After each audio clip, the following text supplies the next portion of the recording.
bonsoir à tous. Donc, pour finir et compléter les interventions, parce que vous allez voir qu'il y a quand même dans la pédagogie qu'on développe beaucoup de similitudes. Donc, vous présentez la direction de la protection judiciaire en Polynésie française, donc qui est également une direction du ministère de la Justice, avec une direction donc nationale dédiée donc à la prise en charge des auteurs mineurs qui ont commis des infractions pénales. Alors quand on dit mineurs, on s'occupe aussi de jeunes majeurs, mais à partir du moment où la commission des faits a été réalisée pendant leur minorité. La protection judiciaire en Polynésie française, c'est une équipe de 36 agents, avec donc un service territorial unique qui va à peu près 80% de son activité travailler dans un service donc d'unité éducative de milieu ouvert. Ça correspond à peu près à 600 jeunes suivis par an pour une moyenne, on tourne autour de 1900 mesures à l'année. Une mission, et là sur l'ensemble de la Polynésie, on intervient sur Tahiti, Moorea, mais y compris les archipels, une mission d'insertion scolaire et professionnelle avec donc 3 éducateurs qui, pour une vingtaine de places, vont soutenir et accompagner des jeunes qui sont décrocheurs scolaires, et puis une unité éducative d'hébergement diversifié de 12 places où donc les magistrats peuvent nous orienter et placer des jeunes délinquants. Alors on n'a pas d'établissement donc de placement, mais uniquement sur de la prise en charge individualisée, donc auprès de familles d'accueil, là également sur Tahiti, et également un petit peu aussi, on a des familles d'accueil qu'on recrute dans les archipels. On a aussi la possibilité de procéder à des placements éducatifs à domicile, dans un cadre pénal, ce qui nous permet de pouvoir travailler soit à maintenir le jeune avant un placement, soit justement de continuer après un placement à préparer le retour au domicile pour qu'on puisse s'assurer que tout se passe bien et avoir une possibilité d'un relais dans le cadre d'un placement en famille d'accueil. Alors sur les prises en charge que réalise donc la protection judiciaire de la jeunesse, il y a une spécificité que je voudrais préciser, c'est que normalement on a également compétence dans le champ de la protection de l'enfance en hexagone pour pouvoir intervenir et soutenir les magistrats dans leur prise de décision à travers des mesures d'investigation en assistance éducative. En Polynésie française, nous ne pouvons intervenir que dans un cadre pénal. Il relève de la compétence du pays d'assurer, autant au niveau administratif que judiciaire, toutes les évaluations et la prise en charge des mineurs en danger. Voilà, donc vraiment vous précisez qu'on intervient exclusivement au pénal. Comme l'évoquait Philippe, le principe même, pour nous, c'est la saisine du juge des enfants, ou en alternative aux poursuites du parquet, et puis dans les affaires criminelles d'un juge d'instruction. Normalement, là aussi, nous, on a toute une palette de prise en charge qui prône vraiment l'individualisation. Pour autant, depuis pas mal de temps, on a développé aussi des stages, différents stages, que ce soit des stages de citoyenneté, des stages de prévention sur les délits routiers, des stages de lutte contre les addictions. Et cette notion, effectivement, cette modalité d'action collective, on l'a développée en Polynésie française en lien avec différents partenaires, effectivement, comme pouvait l'expliquer Philippe. Et ces stages peuvent se dérouler au sein même de l'unité éducative de milieu ouvert, mais comme on va être sur des méthodes actives qui vont être privilégiées, on va aussi leur permettre d'expérimenter par des activités extérieures sur donc une durée de stage qui varie entre 2 jours et 5 jours selon la thématique et la situation du jeune. Pourquoi cette variable? Là aussi, on va le voir, des stages qui peuvent être ordonnés soit dans le cadre d'une composition pénale, comme l'a expliqué Cécile, où là on va être plutôt sur 2 jours, mais par contre aussi qui peut faire l'objet donc d'une peine de stage décidée par le tribunal pour enfants, auquel cas on sera sur une période bien évidemment plus longue et qui durera plutôt 5 jours. Du fait que ce sont en grande majorité des mineurs ou des jeunes majeurs, et fort heureusement pour nous qui ne sont pas tous en décrochage scolaire, on privilégie l'organisation de ces stages pendant les vacances scolaires. Donc ces stages, vraiment, on est dans l'objectif qui favorise le développement de l'acquisition de compétences psychosociales.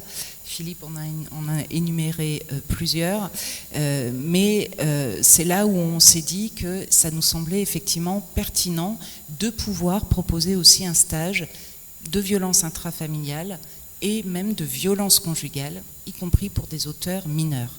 Pourquoi ? Parce que ces dernières années, la PJJ a fait le constat d'une augmentation de la proportion des mineurs pris en charge pour des faits de violence.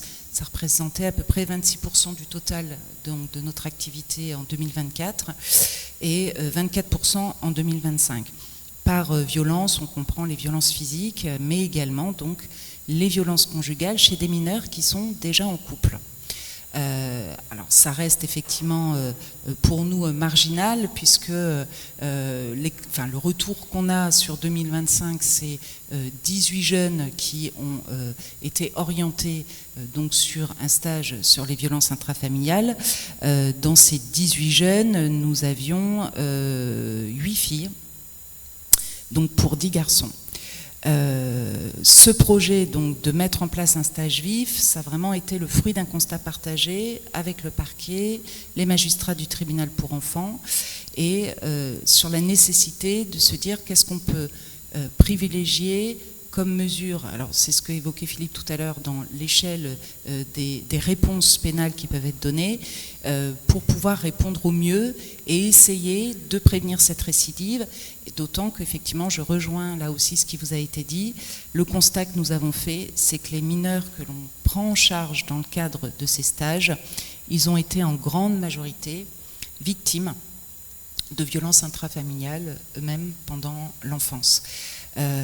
Donc, à un moment donné, on s'est dit il faut vraiment qu'on réfléchisse aux objectifs pour essayer d'éviter cette répétition intergénérationnelle, d'autant plus que souvent cette violence, et notamment pour les jeunes couples, des jeunes couples qui parfois eux-mêmes sont parents et ont des enfants, continuent à vivre au domicile de leurs parents, qui souvent, eux aussi ont commis des violences et qui n'arrivent pas non plus à alerter les services par rapport aux constatations qu'ils peuvent faire de la violence du jeune couple, soit c'est la jeune fille, soit c'est le garçon qui vit donc chez les beaux-parents, et encore une fois en présence parfois d'enfants, de bébés qui sont nés récemment.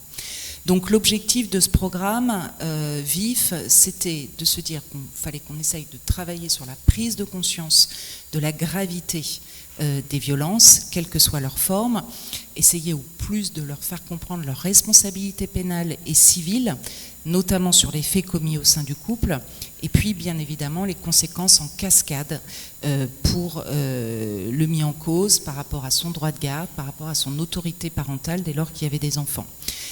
Les sensibiliser aux conséquences de leurs gestes, tant à l'égard de l'implication judiciaire, mais aussi que sur celui de la vie de famille qu'il commence à construire, l'impact sur le conjoint victime et sur l'enfant témoin. Rappeler les droits et devoirs de chacun dans un couple, et notamment en travaillant surtout aussi sur la question de l'égalité entre les femmes et les hommes et le devoir de respect mutuel. Sensibiliser l'auteur des faits à la problématique de la violence en essayant de lui permettre de comprendre et d'analyser les mécanismes, le moment du passage à l'acte, et puis lui apprendre à repérer les situations à risque pour mieux gérer les situations de conflit et lui donner la possibilité d'adopter des conduites adaptées. Donc vraiment, on a voulu penser un stage qui permette aux jeunes de mieux comprendre ces difficultés comportementales et de trouver des clés pour mieux agir. Donc on a pensé et construit donc ce stage en 4 modules.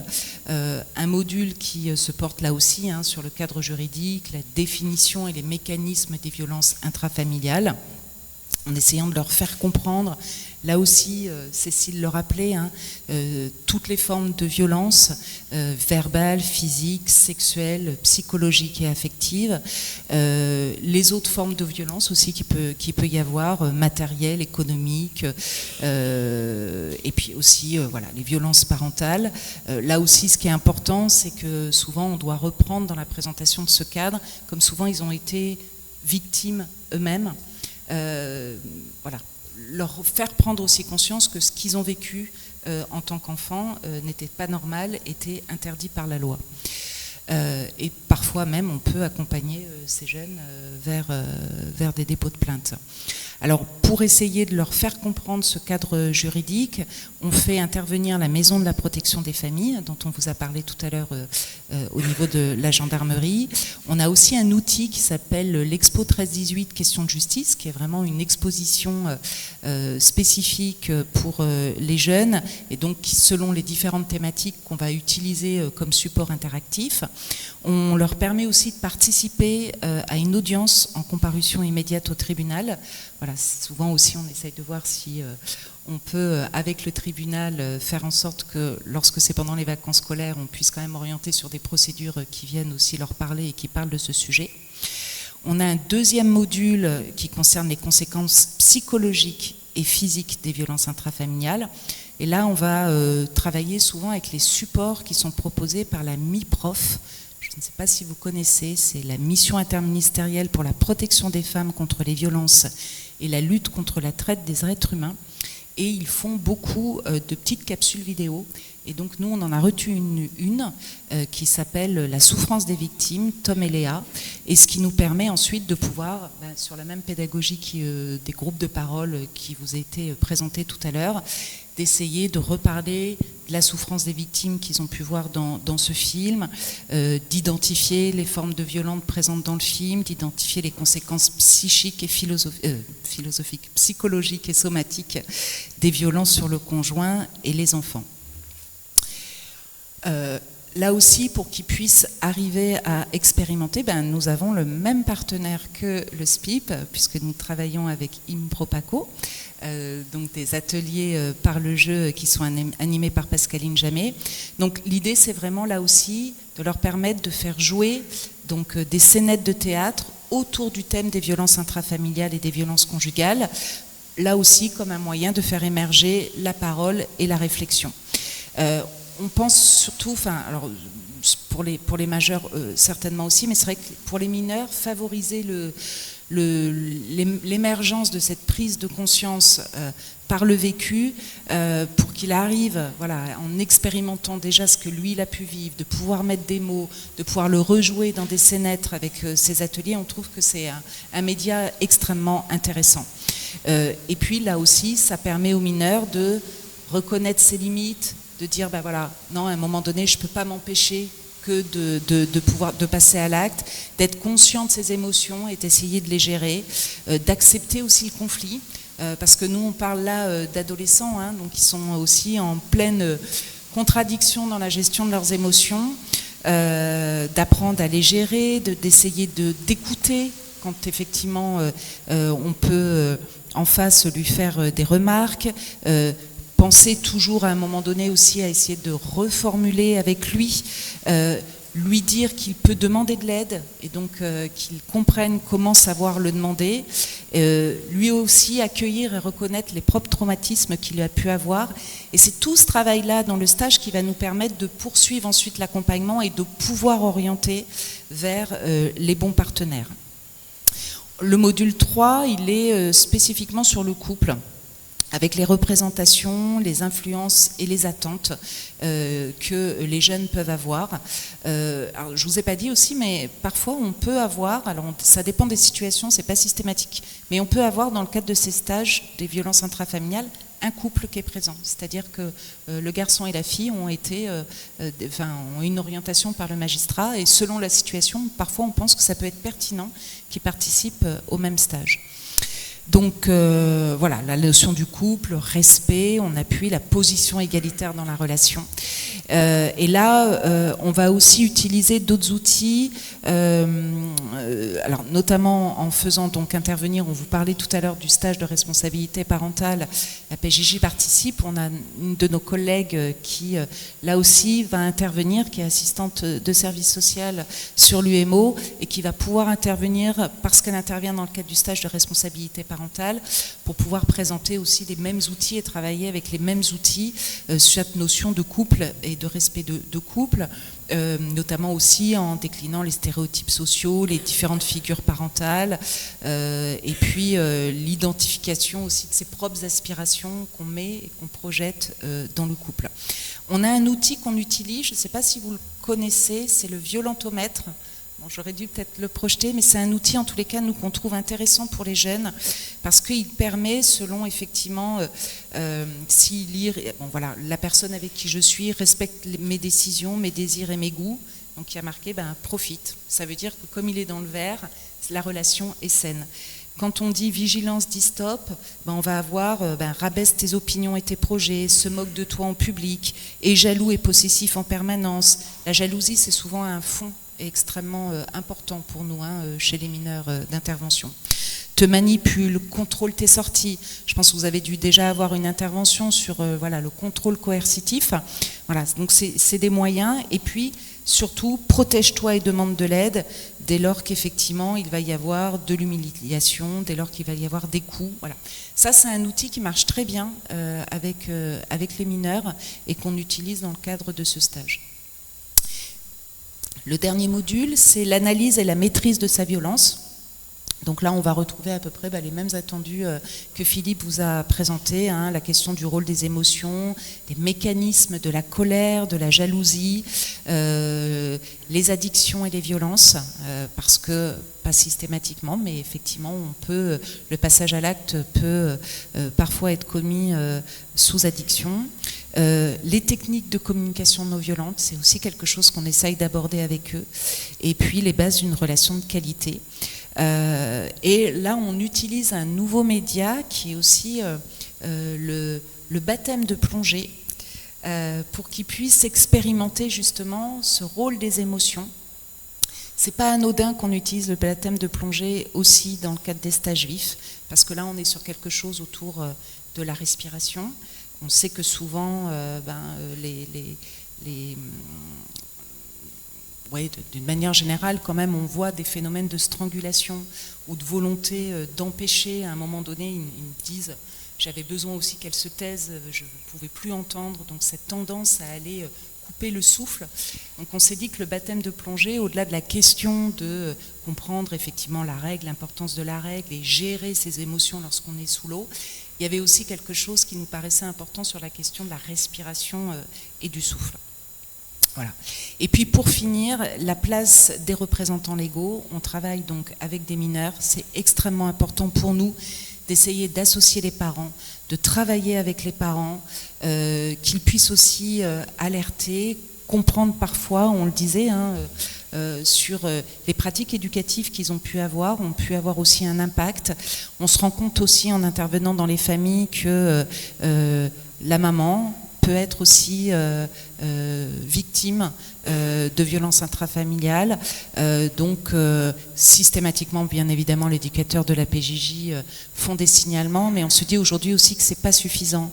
C'est comment est-ce qu'on peut les accompagner avec donc des ressources, aussi accompagner les parents de ces enfants, soit vers le CDFF, soit vers un dépôt de plainte. On a aussi essayé de travailler, parce que parfois c'est pas toujours évident pour les professionnels, quand ils sont au sein de la famille, de pouvoir s'isoler avec une maman pour lui dire nous on pense madame que vous aussi vous avez besoin d'aide. Alors on a trouvé un système de QR code qu'on peut remettre, et en scannant ce QR code, elle a aussi la liste de toutes les ressources à sa disposition. Alors, c'est pas suffisant, mais c'est parfois une porte d'entrée. On a mis aussi ce QR code, nous, dans les toilettes de nos services, lorsque les familles viennent ou les jeunes viennent, en toute discrétion, ils peuvent scanner, il y a marqué, ils savent, en scannant ce QR code, ce qu'ils vont trouver comme lieu ressource. Voilà. C'est une réflexion qu'on n'a pas fini, ce stage, vous le comprenez, c'est depuis 2025 qu'on vient de le mettre en place, c'est tout nouveau. Fort heureusement pour nous, c'est pas le plus de notre activité, mais c'est vrai que ce sujet des violences intrafamiliales touche aussi un nombre important de nos mineurs qui n'ont pas forcément commis ce type d'acte, mais dans le cadre des mineurs délinquants que l'on peut suivre, un tiers de nos mineurs ont été des mineurs en danger.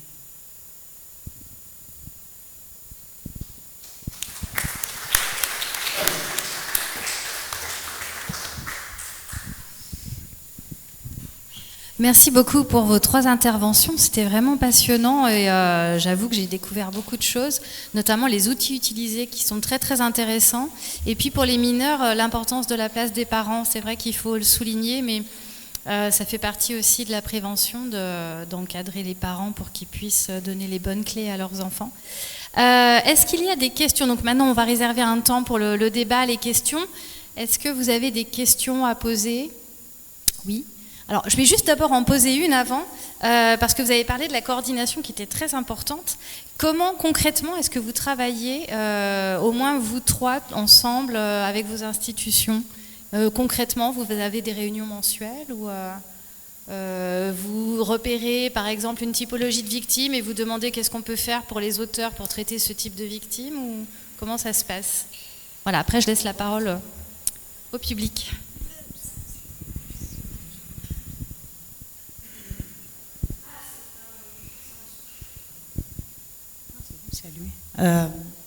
Bon, alors, sans formalisme particulier, déjà, on s'appelle régulièrement. Particulièrement, nous, on a un peu moins de contact, je dois l'avouer, avec la PJJ qu'avec le SPIP, parce que le nombre de personnes, le volume de ce qu'on suit comme procédure est pas identique. On a quand même, je ne sais pas, Delphine sera mieux placée que moi pour en parler, mais on a quand même relativement peu de jeunes délinquants, et je pense que là c'est tout bénef pour la Polynésie, et moins on en aura et mieux on se portera. Mais toujours est-il que, alors les collaborateurs, nous on s'appelle régulièrement avec Philippe et avec Sophie qui est dans la salle, notamment parce que Sophie est particulièrement en charge des suivis des dossiers sensibles en matière de violence conjugale et de violence intrafamiliale. Nos équipes se connaissent. Je vous dirais même qu'il y a eu parfois des gens de la page qui ont fini au SPIP et des gens du SPIP, des fois, qui viennent passer un temps à la page. Donc en fait, nos équipes se connaissent, puis je pense que c'est une bonne chose qu'on arrive à communiquer sainement. Il y a des actions qui sont menées un peu de commun. Sur les groupes de parole, on a énormément de personnes qui sont orientées aussi par le SPIP. Je pense que communiquer, la clé c'est de communiquer. Après, il y a des choses plus officielles, c'est-à-dire qu'au plan Polynésie, il y a les travaux des commissions de ce qu'on appelle le comité local de sécurité et de prévention de la délinquance. Il y a des réunions parfois sur des sujets thématiques aussi. Il y a les CLSPD des communes, c'est-à-dire il y a le comité de prévention de la délinquance de Polynésie française, mais de plus en plus se développe dans différentes communes, à Piré, à Papeete, l'autre jour on était à Mahina, voilà. Et puis il y a des commissions qui se développent pour lutter, prévenir et mieux connaître les dispositifs de proximité, quand aussi les réseaux de proximité sont confrontés à une difficulté. L'idée étant d'aller au plus proche de la population et que la population, et on connaît les problèmes de transport en Polynésie, puisse se saisir des différents soutiens à leur disposition, que ce soit d'ailleurs des soutiens qui travaillent avec le milieu judiciaire ou d'autres aussi en complément, parce que là on est 3. Mais je voudrais dire aussi que lutter contre la délinquance, lutter contre les violences, c'est aussi du travail qui est fait par d'autres organismes de prévention, comme la DPDJ, comme les actions qui peuvent être mises en place dans les centres de vacances. Moi, je crois aussi beaucoup à la plus-value que peuvent apporter les centres de vacances et l'ouverture et les signalements qui peuvent être émis, parce que pendant les périodes de vacances, les enfants sont en capacité, quand ils créent un lien avec leurs animateurs, de révéler un certain nombre de situations. Avec leurs éducateurs sportifs, etc., etc. Et puis avec la PJJ, on a appris à... Alors la PJJ en Polynésie, et je te laisserai la parole, mais elle est relativement récente, mais on a appris à se connaître, on a appris à se côtoyer, et puis on apprend chaque jour à se comprendre un peu mieux et à mieux se compléter. Donc quand on a besoin, on s'appelle et puis après on se voit régulièrement dans des présentations ou réunions plus formelles. Et, bon, effectivement, la PJJ, elle a 20 ans en Polynésie, elle s'est construite. Mais c'est vrai que moi, pour ma part, je suis arrivée, c'est ma première expérience ultramarine, je suis arrivée en Polynésie il y a 1 an.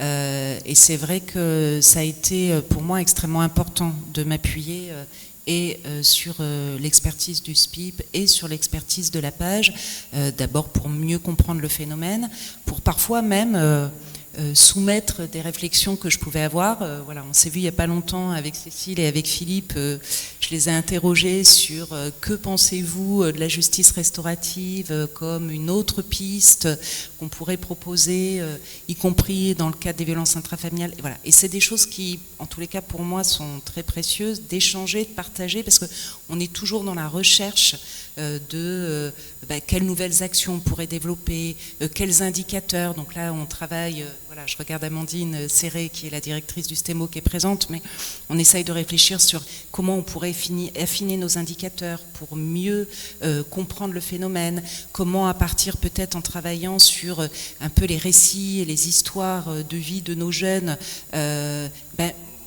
voir un peu les constantes et de se dire sur quel levier on pourrait améliorer notre prise en charge. Par rapport aussi au SPIP, voilà, c'est vrai que les partenaires avec lesquels, nous les stages, comme vous l'avez compris, on vient juste de les développer. La protection de l'enfance, il y a beaucoup de mineurs victimes de violences intrafamiliales, mais sur lesquels nous, on ne peut pas intervenir. Voilà, comme je vous le disais, c'est 18 jeunes dont je vous parle au niveau des stages auteurs, et fort heureusement pour nous, mais on a beaucoup aussi à s'appuyer sur cette expérience du SPIP qui développe ces stages depuis longtemps. Donc voilà, en tous les cas, moi au niveau de la PJJ, on est beaucoup plus petit, vous l'avez compris, et donc on s'appuie aussi sur l'expertise de la page et du SPIP. Peut-être un point pour préciser sur le plan institutionnel, qu'il y a une instance qui est le comité de pilotage qui est géré par la juridiction à laquelle on participe tous, qui est dédié à la prévention des violences intrafamiliales.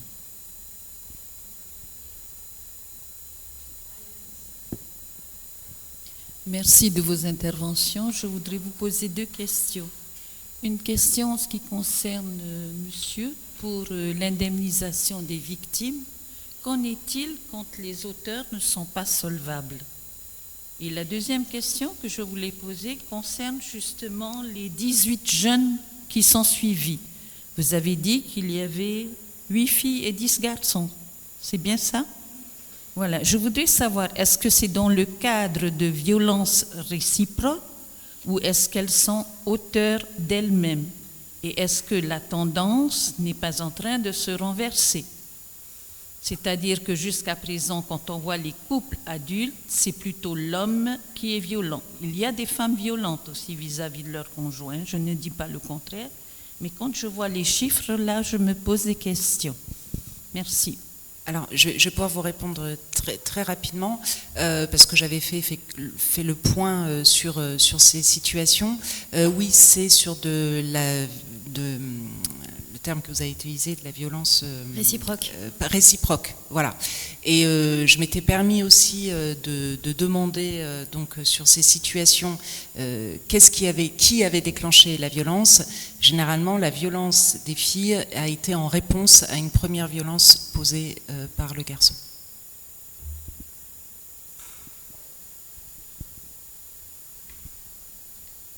S'agissant des situations que vous avez raison de relever, d'impécuniosité de l'auteur de violences, incapable de rembourser les sommes dues à la victime, il existe des fonds d'indemnisation des victimes qui peuvent être activés pour compenser l'incapacité de l'auteur à le faire.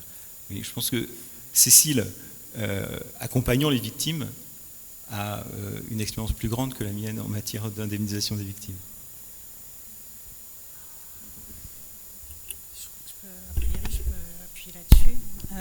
Oui, en fait, en fonction de la décision de justice, en fonction de la gravité de l'infraction, il y a 2 fonds qui existent, un qui s'appelle le SARVI, l'autre qui s'appelle la CIVI. Donc, en fait, ça va dépendre un peu des conséquences de l'infraction, de quel a été le type de condamnation, parce que violence conjugale, ça regroupe quand même des réalités variées. C'est-à-dire que dans les violences conjugales, il peut y avoir des viols conjugaux, il peut y avoir des homicides conjugaux avec des enfants qui méritent une indemnisation.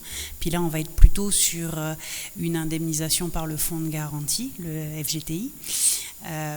Mais via bien souvent la CIVI, alors que sur des violences ordinaires qui vont faire l'objet d'une condamnation au tribunal correctionnel, alors quand je dis ordinaire, c'est le jargon du milieu, en même temps une violence c'est jamais ordinaire, hein, mais je veux dire sur des violences avec des conséquences ayant entraîné une moindre gravité, on est plutôt sur des saisines SARVI pour obtenir le remboursement.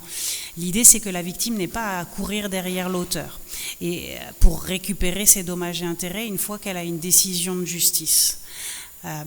Alors là, je vous mentirai pas, moi je plaide aussi parce qu'on a quasiment la moitié des procédures qui passent en alternative aux poursuites. Or, en alternative aux poursuites, ça ne nous permet pas de disposer de décisions judiciaires susceptibles d'être un justificatif pour le SARVI. Et du coup, il est bien plus compliqué d'obtenir l'indemnisation juste de la victime en alternative aux poursuites que devant le tribunal correctionnel. Et je souhaiterais, moi, voir la loi évoluer sur ce point-là. Et alors, si en plus de moi, d'autres peuvent écrire à leurs députés pour qu'une proposition sorte pour étendre l'indemnisation via le SARVI aussi aux décisions homologuées par un magistrat dans le cadre des alternatives aux poursuites, je vous en serais très reconnaissante pour les victimes. Ceci dit, la question était peut-être un petit peu ailleurs. Quand le fonds d'indemnisation verse à la victime, alors au bout d'un certain temps, hein, on évalue entre 6 mois et 1 an pour le SARVI, et puis après pour les dossiers plus compliqués, ça peut nécessiter des expertises. Très souvent, il y a quand même des avocats qui saisissent le fonds de garantie, et transactions ou décisions et validations ou décisions qui tranchent par la commission d'indemnisation des victimes. CIVI, hein, c'est ce que ça veut dire. Après, il y avait une autre question derrière, c'est est-ce qu'un jour, les auteurs remboursent, j'imagine, le fonds de garantie. Alors là, c'est vraiment la mission du SPIP à ce moment-là.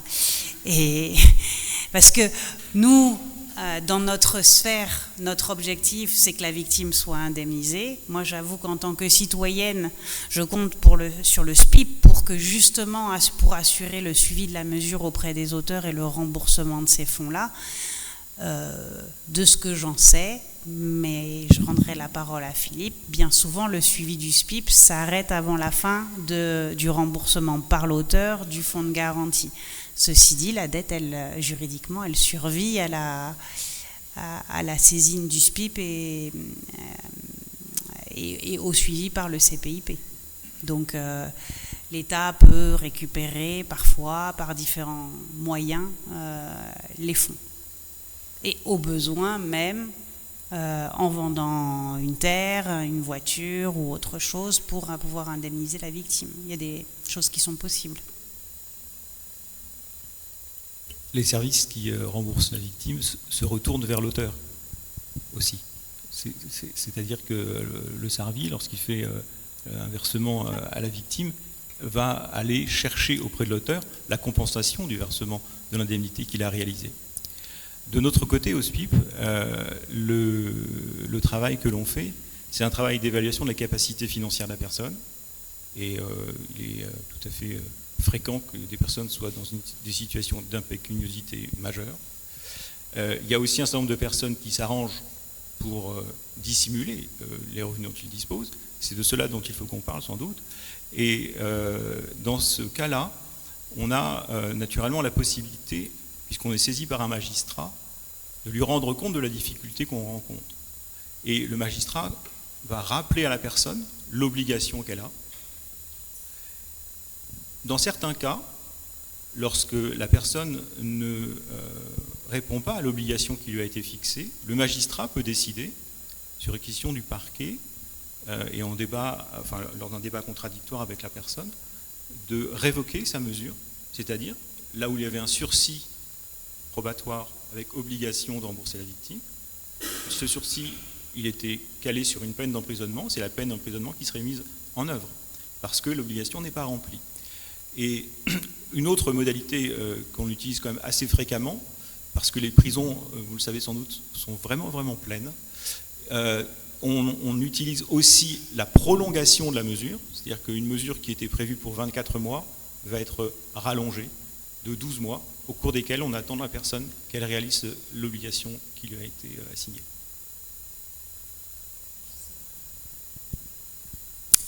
Merci pour vos interventions très riches. Dans certains cadres de thérapie familiale, la réintroduction d'un contact non violent, respectueux, non menaçant, tel que des massages thérapeutiques, permettent aux auteurs de réapprendre d'autres modes de relation qui ne passent pas par la brutalité.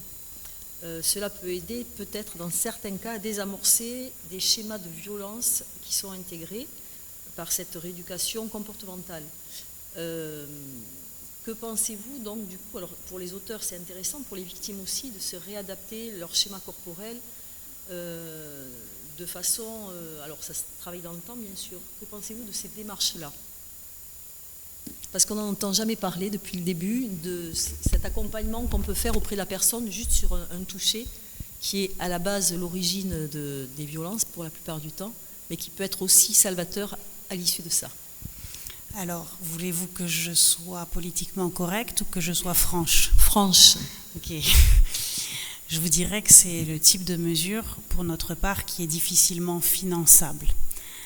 Les financeurs publics n'ont pas la volonté d'aller financer du massage. Ils vont concrètement plus nous suivre sur la prise en charge d'un hébergement d'urgence que sur ce type de prise en charge douce.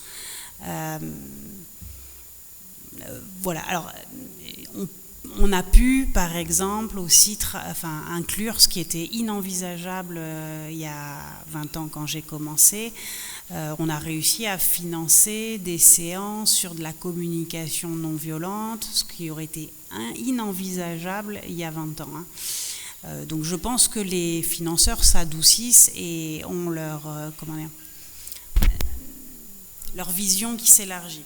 Cela étant, il y a pu avoir des choses qui ont été incomprises ou contestables peut-être, j'ai pas forcément d'avis dessus, et ça fait la une des médias il n'y a pas très longtemps sur comment on dépense l'argent. Je crois que politiquement, ça peut être un peu compliqué de dire au reste de la société civile, on utilise de l'argent public pour... par exemple, comme tu expliquais tout à l'heure, faire de la plongée à des jeunes délinquants, est-ce que c'est pas les récompenser? Donc là, vous avez eu l'explication. Non, ça permet aussi de comprendre à un mineur auteur qu'est-ce que c'est le sentiment de ne pas pouvoir respirer, etc. Mais quand on survole ce type de ces nouvelles prises en charge, eh ben, c'est parfois incompris. Et il y a cet enjeu financier et cette question de priorisation dans les prises en charge. Aujourd'hui, et notamment en matière d'accompagnement de victimes, on manque de places d'hébergement. Donc c'est plus facile pour moi d'aller financer des nuitées de Airbnb ou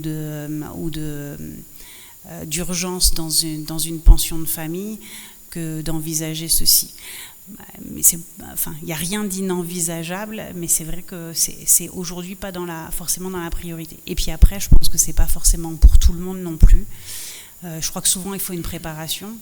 Je pense là notamment aux victimes de violences conjugales, mais aussi aux victimes de violences sexuelles. Le rapport au corps est parfois compliqué, et donc il y a besoin d'avancer dans une relation de confiance avant de pouvoir proposer ça.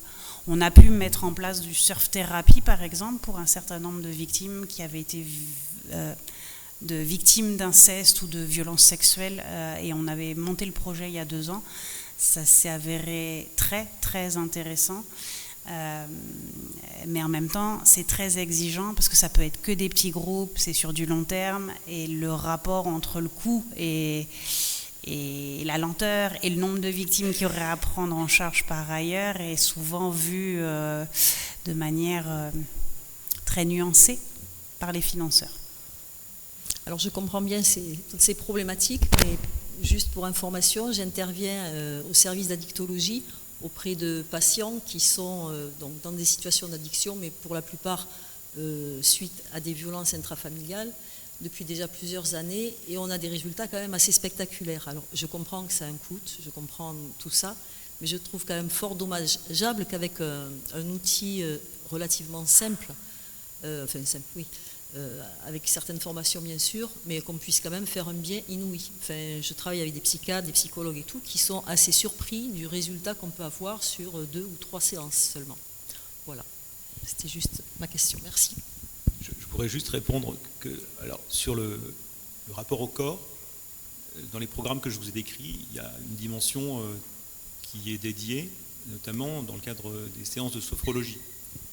C'est à mes yeux quelque chose d'important qui porte aussi sur la gestion de la respiration, mais qui est directement lié à la manière dont on vit à l'intérieur de son propre corps. Les séances sont des séances extrêmement studieuses, extrêmement calmes, et c'est, il me semble aussi, une modalité d'intervention qui est efficace.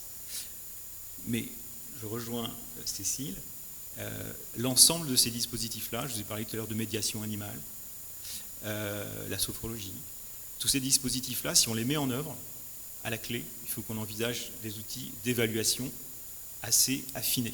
C'est pour ça que je vous ai évoqué tout à l'heure les tests en amont et en aval, sortie de programme, pour voir ce qui s'est passé, qu'on puisse le dire. On a aussi la nécessité de pouvoir démontrer si ça a un impact sur la récidive ou pas. Mais ça, c'est des travaux qui nécessitent du temps, puisqu'il faut environ 5 à 6 ans pour avoir le recul sur le moment où la personne a bénéficié du programme et le moment où on étudie s'il y a eu ou pas une situation de récidive. Yaurana, merci beaucoup pour vos interventions. Alors, en tant qu'étudiante, j'avais eu l'occasion d'interroger pour un projet Madame Tempia, la juge des enfants et de la famille. Et elle m'avait informé qu'avec le fléau de la DAIS en Polynésie, la drogue s'était immiscée dans les familles et les mineurs aussi. Donc ma question, c'était de savoir, est-ce que vous avez pu observer que la drogue était un des déclencheurs, peut-être des violences intrafamiliales? Merci.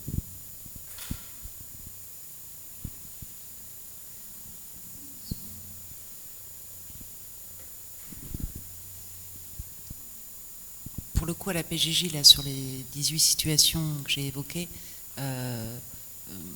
effectivement, les jeunes avaient pu consommer de l'alcool ou du paca.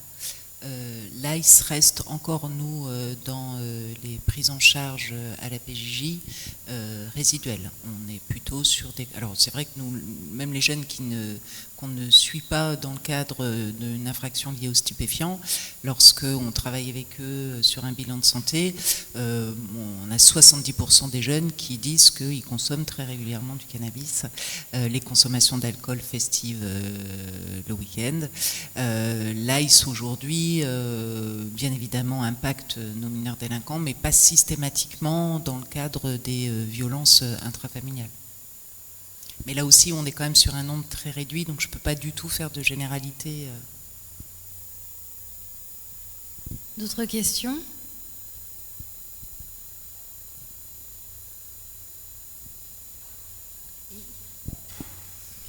Le temps que tu montes, je vais juste en profiter. Il y a une chose qui m'a interpellée dans ta question.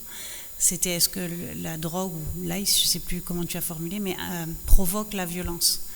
Nous, de ce qu'on peut voir et du récit des personnes, c'est pas qui provoque la violence, c'est qui facilite le recours à la violence. Mais le conflit était déjà là. En fait, le problème, c'est pas forcément la substance en elle-même. Enfin, en tout cas, c'est un problème sur le plan sanitaire. Mais de ce qu'on voit, nous, c'est que ça facilite. C'est-à-dire que là où quelqu'un aurait été pas content, agressif, qu'il aurait fermé la porte, en fait, il perd le contrôle. Et oui, en ce sens, il y a des réactions plus agressives. On a de plus en plus de victimes qui nous disent que leur partenaire consomme. Et en fait, c'est comme nos limites dans la violence. C'est-à-dire que là où il y aurait une bousculade peut-être avant, eh ben, ça frappe très fort, parfois sans limite, avec potentiellement un risque de blessures graves, de mutilation, voire de mort. C'est ça qui est impressionnant, c'est qu'on a l'impression que ça ne va pas s'arrêter. En tout cas, c'est les retours qu'on a. Et oui, c'est de plus en plus présent. Par contre, souvent, le problème, on ne peut pas réduire toute la problématique de violence à une problématique il faudrait faire attention à ça. Parce que même si on met tous les moyens sur l'ICE, on aura toujours un problème de violence conjugale, de violence faite aux femmes, de violence sur mineurs. Mais ça augmente la pression sur ce type de situation. Bonsoir, je voudrais vous poser une question concernant, depuis le début de la semaine, pour ma part, il est vrai que je note un problème sociétal très important, les violences intrafamiliales, violences conjugales, les chiffres parlent d'elles-mêmes, l'observatoire qui a été créé. Je voudrais tout de même en fait savoir s'il y a du positif dans tout ce qui est mis en place, s'il y a des chiffres qui peuvent aussi montrer que tout le travail qui est effectué par toutes les associations concernées, tous les partenaires concernés par ce problème, est-ce que tout de même il y a des chiffres qui disent que, par exemple, des auteurs ne se récidivent pas, par exemple. Est-ce que c'est possible d'avoir une visibilité sur ça ou pas du tout? Merci. Alors, au risque de décevoir, on n'a pas de chiffres qui nous permettent de dire aujourd'hui en Polynésie quelle est la part de récidive des personnes qui ont été condamnées, qui ont fait l'exécution de leur peine. Ces chiffres-là, on n'en dispose pas. On doit y travailler parce que précisément on en a besoin, mais pour l'instant, ils ne sont pas disponibles. Ce qu'on peut repérer quand même, et c'est ce que j'ai pu donner comme indication tout à l'heure, c'est qu'on avait 22% de récidives parmi les auteurs de violences conjugales sur le plan national. Ce chiffre-là, naturellement, difficile de l'extrapoler ici. On sait qu'il y en a davantage de violences. Mais en tout cas, voilà une indication. J'en ai pas d'autres. Alors peut-être pour rebondir, avec la création de l'Observatoire des violences faites aux femmes et intrafamiliales, peut-être que des demandes plus précises de chiffres, de statistiques vont être faites et on espère qu'elles seront réalisées pour donner plus de chiffres et plus de visibilité sur les actions à mener finalement. En tout cas, c'était une demande de la première présidente de la Cour d'appel d'avoir plus de chiffres. Alors, elle s'est adressée aussi aux universitaires, mais en tout cas, en tant qu'enseignant en droit, on n'est pas statisticien, donc on ne va pas pouvoir l'aider sur les chiffres, mais sur l'appréciation après des chiffres, des politiques publiques, ça, c'est plus notre boulot. Voilà, je laisse encore une question. Bonsoir. Hier, pendant l'intervention du procureur général à Paea, il parlait de l'AGRASC et des fonds qui étaient récoltés. Donc une partie était consacrée à l'indemnisation des victimes.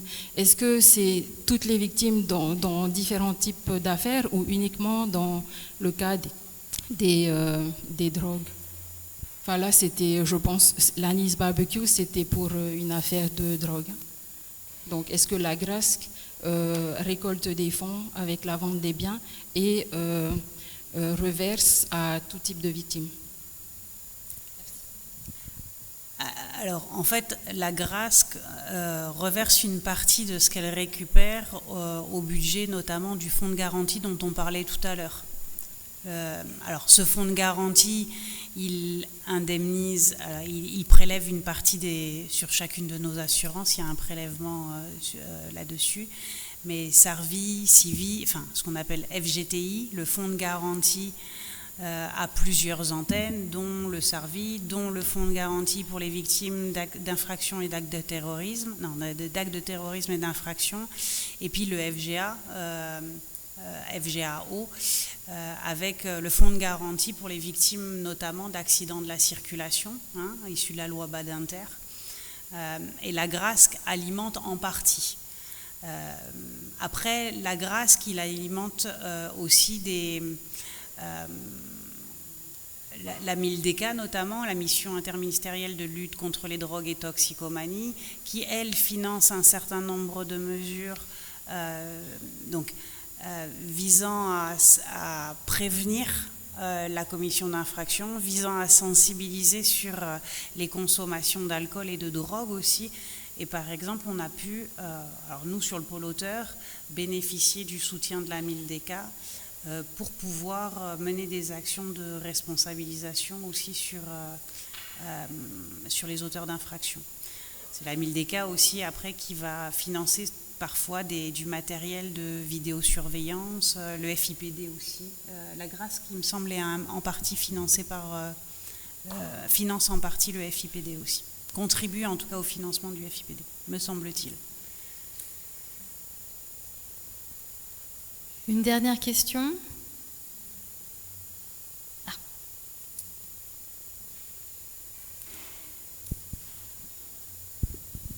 Ceci n'est pas une question, mais je voudrais inviter justement les étudiants en droit de se lancer dans des études sur le phénomène VIF, sur justement les résultats statistiques dont nous avons besoin pour pouvoir changer les choses. En ce moment, le CESEC est en train de mener une autosaisine sur les violences intrafamiliales. Avec Madame Trébuc et moi-même Raymond Raoult, nous sommes rapporteurs de cette autosaisine. C'est pourquoi vous nous voyez là tous les soirs. Et nous avons besoin de vous, parce que vous avez des données en droit pénal ou autres. Vous pouvez vous adresser à d'autres personnes, mais essayez d'avoir les statistiques. Voyez par exemple le résultat au bout de la prise en charge du SPIP. Ils nous ont parlé des cas qu'ils suivent. Ils ont le nez dans le guidon, ils n'ont pas le temps nécessaire de mener les études de suivi. Peut-être que vous pourriez prendre ça en sujet d'étude. Je vous remercie. Alors, bonne remarque. Alors, les étudiants en droit ont plus vocation à travailler sur les textes que sur les statistiques, mais à l'occasion des stages, c'est vrai que ils peuvent mener, alors c'est maintenant avec l'interdisciplinarité, on essaye de les former, ils ont une petite formation en méthodologie des sciences sociales, donc ils sont capables de mener des petits questionnaires et de travailler sur certaines thématiques. Donc j'ai pu le voir dans le cadre de stages, mais c'est vrai que c'est pas leur vocation première. Par contre, à l'occasion d'une étude, si on trouve, alors c'est le nerf de la guerre, comme partout, c'est le financement, mais lorsqu'on arrive à obtenir des financements, on peut constituer une équipe pluridisciplinaire de chercheurs, et là, s'adjoindre les services d'un économiste, de sociologue, de personnes qui peuvent travailler sur ces... Alors c'est le cas d'ailleurs, moi je travaille sur complètement autre chose, là sur le travail pénitentiaire, c'est pour ça que je regarde Monsieur Fournier, avec Marie Salin, donc une anthropologue, une économiste, 2 juristes et une ancienne CEPIP. Donc une petite équipe pour travailler sur un sujet qui permette de coupler les chiffres avec des analyses juridiques. Donc on pourrait très bien imaginer le faire aussi sur la thématique des violences intrafamiliales. Bon, il me reste à remercier nos 3 intervenants. Merci beaucoup pour vos présentations. Et comme c'est la dernière soirée de conférence de la semaine, j'en profite aussi pour remercier une nouvelle fois tous les intervenants de cette semaine. De vous rappeler que demain se déroulera une projection à la bibliothèque universitaire sur le film, alors non pas celui qui est sur les affiches, mais sur Je vais te tuer, qui est plus en phase avec le sujet. Et je remercie aussi un petit clin d'œil particulier à la technique là-haut qui m'a bien dépannée pendant ces derniers jours. Merci beaucoup. Donc merci à tous pour avoir assisté à toutes ces conférences. J'étais ravie de voir à plusieurs reprises justement des personnes qui ont suivi toute la semaine. Je rappelle juste donc cette thématique a été traitée dans le cadre de la semaine du droit pénal. C'est la première édition cette année. C'est une semaine qui a été lancée par l'Association française de droit pénal et qui a vocation à être renouvelée chaque année sur des thématiques différentes d'actualité. Donc voilà, rendez-vous l'année prochaine. Merci beaucoup.